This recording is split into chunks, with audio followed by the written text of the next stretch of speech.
High বন্ধুরা, আমি এখন খাবার দিতে এসেছি। তো কি কি খাবার দেবো সেটা আমি দেখাচ্ছি। ভেজা ছোলা 12 ঘন্টার জন্য ভিজিয়েছিলাম, বাদাম আর মুগ ডাল, গোটা মুগ এটা, আর এর সাথে সব মিশিয়ে দিয়ে দিলাম।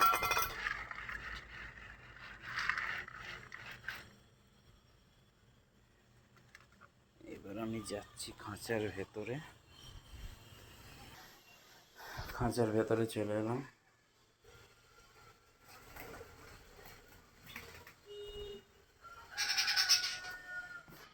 এইবারে খাবারটা দিয়ে দিই।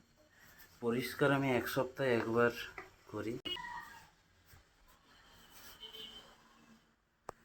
এবার আমি চলে যাব। Ta ta, by.